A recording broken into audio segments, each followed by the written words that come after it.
Tony, তোমাকে একটা কথা বলার ছিল। আমার বান্ধবী নেই সাথী, ওই দেখো আসছে।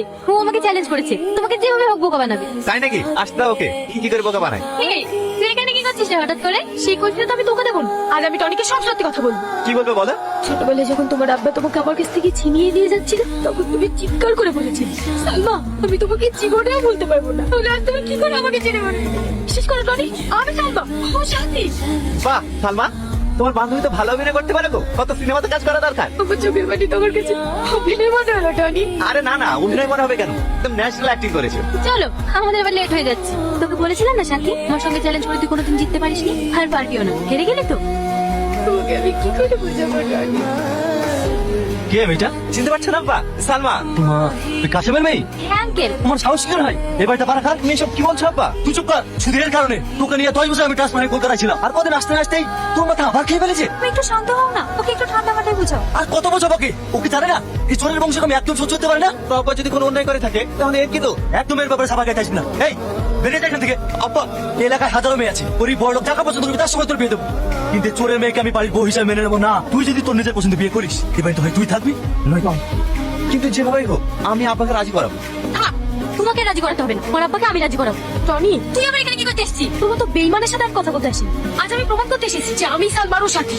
আরে চুপ করো তো, সবসময় আর কি ভালো লাগে না। এমনিতে আজকে আমার একটা প্রবলেমের মধ্যে আছে, মধ্যে এসে আবার এই চলো তো। তুমি ভুল করছো টনি, তুই তোমার সালমা না, আমি তোমার সালমা। কি বাবা তুমি এখানে কেন এসছো? আপনাকে আমার একটা কথা বলার আছে। আমি কোনো চোরের মেয়ের সাথে কথা বলতে চাই না। কিন্তু আমি জোরের মেয়ে নয়, মানে?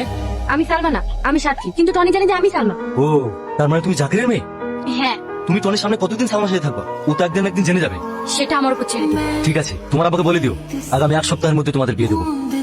আমার তো ভাবতেই অবাক লাগছে, আমার আব্বার মতন জেদি মানুষকে তুমি কি করে রাজি করালে? টনি, ভালোবাসাতে সবকিছুই শেয়ার করা যায়। সাথী, সাথী, এই নে আমার বিয়ের কার্ড। সামনে শুক্রবারে আমাদের বিয়ে, তুমি কিন্তু অবশ্যই যাবে। কি রে, মন খারাপ হয়ে গেল মনে হচ্ছে? ওসব হওয়ারই কথা। চ্যালেঞ্জ করেছিলি আমার বয়ফ্রেন্ডকে নাকি তুই ঠকাবি, যা তোর পারলি না। সালমা, তোর মা কোথায় গেছে রে? এই ছেলেটাকে তো চিনতে পারলাম না। আমার নাম টনি। তুমি টনি? সেই ছোটবেলায় দেখেছি। কবে বাড়ি এসছো বা? এই তো 1 মাস মতো হলো। যা, এবার তো সালমা টনি টনি করা বন্ধ হবে। সেই ছোটবেলা থেকে দেখে আসছি, শুধু তোমারই কথা, শুধু তোমারই কথা। এই সালমা, তোর মা আসলে পাঠিয়ে দিস, একটু দরকার আছে।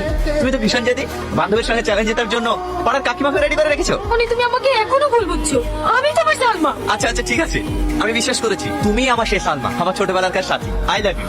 এবার খুশি তো? আবার কান্না করছো কেন? আমি বললাম তো। জানো টনি, আমাদের স্কুলের মধ্যে সব থেকে ভালো কান্নার অভিনয় করতে পারে সাথী। সে তো দেখতেই পাচ্ছি। তুমি তো অবশ্যই যেও, আমাদেরকে এবার অন্য জায়গায় যেতে হবে।